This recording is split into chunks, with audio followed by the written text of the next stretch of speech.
सुप्रभात। हर्ष और शोक, हर्ष और शोक। साधनावस्था में भी साधक जो साधना में आगे बढ़ता है तो उसमें राग द्वेष आदि कम होते चले जाते हैं। जो कम होने वाला होता है वो मिटने वाला भी होता है। अतः जब साधनावस्था में ही विकार कम होने लगते हैं तब सहज ही ये अनुमान लगाया जा सकता है कि सिद्धावस्था में भक्त में विकार नहीं रहते, पूर्णतः मिट जाते हैं। तो हर्ष और शोक दोनों राग द्वेष के ही परिणाम हैं। जिसके प्रति राग होता है उसके संयोग से, और जिसके प्रति द्वेष होता है उसके वियोग से हर्ष होता है। इसके विपरीत जिसके प्रति राग होता है उसके वियोग या वियोग की आशंका से, और जिसके प्रति द्वेष होता है उसके संयोग या संयोग की आशंका से शोक होता है। तो शुद्ध भक्ति में राग द्वेष का अत्यंत अभाव होने से स्वतः एक साम्य अवस्था निरंतर रहती है। इसलिए वह विकारों से सर्वथा रहित होता है। जैसे रात्रि के समय अंधकार में दीपक जलाने की कामना होती है।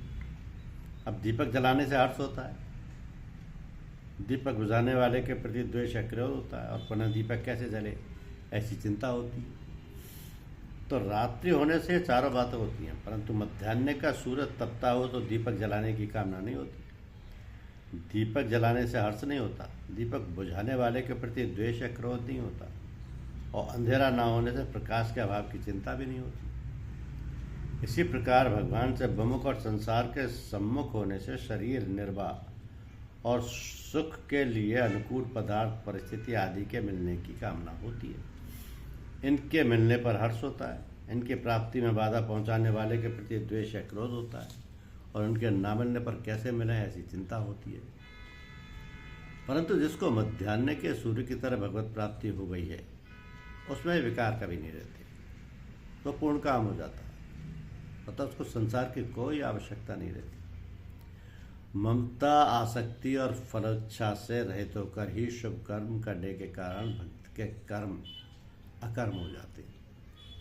इसलिए भक्त को शुभ कर्मों का भी त्यागी कहा गया है।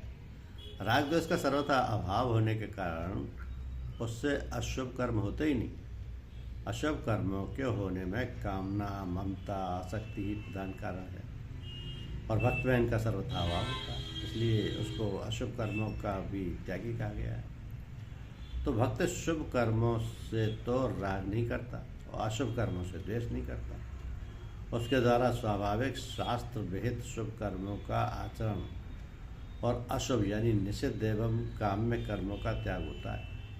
राग द्वेष पूर्वक नहीं, राग द्वेष का सर्वथा त्याग करने वाला ही सच्चा त्यागी है।